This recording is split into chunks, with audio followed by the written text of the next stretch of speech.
Ben buradayım.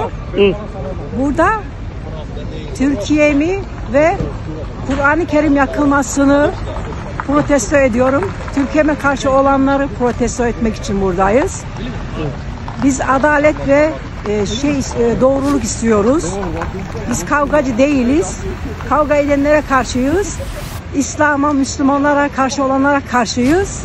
تحت غطاء حرية التعبير يستتر أعداء الإسلام في السويد. لم يخف على أنظاركم ما تجرأ عليه السياسي الدنماركي العنصري حين أحرق كتاب الإسلام المقدس أمام السفارة التركية بالسويد. هذه ليست الحالة الأولى لراسموس بالودان، بل اشتهر بآرائه المريرة وبعنصريته ومعاداته للمواقف الإسلامية. أعلن اسمه لأول مرة في عام 2017 على قنوات اليوتيوب، إذ اشتهر بمقاطع الفيديو التي يشاركها عن معاداته للإسلام والمسلمين، كما شارك في حرق القرآن في ذلك الوقت. أفعال بالودان لم تكن مقتصرة على إهانة القيم المقدسة فحسب، بل لديه متابعات قانونية ضده تقدم بها أناس أهانهم بمئات الرسائل الرذيئة تشمل قناعاته العنصرية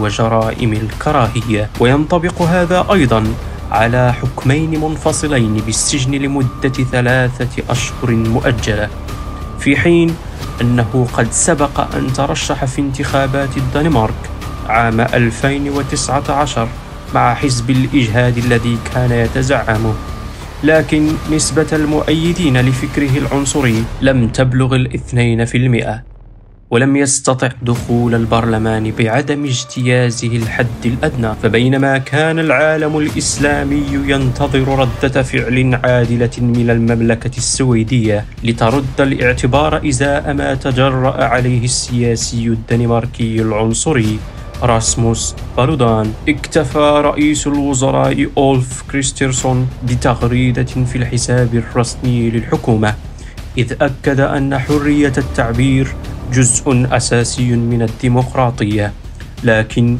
ما هو قانوني لا يفترض بالضرورة أن يكون مناسبا. إن حرق الكتب المقدسة للكثيرين هو عمل غير محترم للغاية. أريد أن أعرب عن تعاطفي مع جميع المسلمين الذين يشعرون بالإهانة مما حدث في ستوكهولم اليوم. نعم، رسالة رئيس الوزراء اقتصرت على هذا فقط، دون ذكر أي شيء حول الخطوات الملموسة التي وجب اتخاذها حول محاكمته. وهذا ما زاد الطين بلة، فتجمع حشد غفير أمام القنصلية السويدية في اسطنبول، فتفاجأ المتظاهرون بورقة ملصوقة على نافذة القنصلية تحمل كلمات استنكار للحدث، كتبها أحد موظفيها، إذ أفصحوا أنهم لا يشاركون فكر الأحمق الذي حرق الكتاب.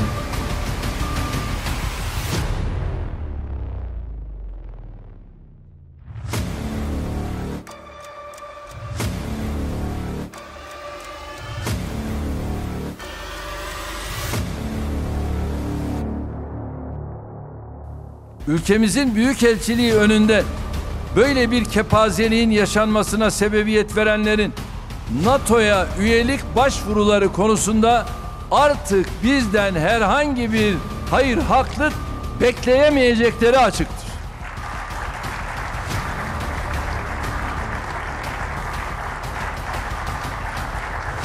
Kusura bakmasınlar. Başta söyledim. Terör örgütlerine caddelerinizde, sokaklarınızda, her yerde cirit attıracaksınız. Ondan sonra da bizden NATO'ya girme konusunda destek bekleyeceksiniz. Yok böyle bir şey. Böyle bir desteği bizden beklemeyin. Madem terör örgütleri mensuplarını ve İslam düşmanlarını bu kadar seviyorsunuz, savunuyorsunuz, koruyorsunuz, öyleyse kendilerine ülkelerinin savunmalarını da onlara havale etmeleri tavsiyesinde bulunuyoruz. Aziz milletim, biz bir şeyi söylediğimiz zaman dürüst söyleriz. Birileri de bize namussuzluk yaptığı zaman, alçaklık yaptığı zaman onlara da haddini bildiririz. İsveç yönetimi bizlere kalkıp hak ve özgürlükten hiç bahsetmesine gerek yok. Eğer hak ve özgürlüklere bu kadar saygılıysanız önce Türkiye Cumhuriyeti'nin veyahut Müslümanların dini inancına saygı göstereceksiniz. Eğer bu saygıyı göstermiyorsanız kusura bakmayın. Bizden de NATO konusunda herhangi bir destek göremeyeceksiniz.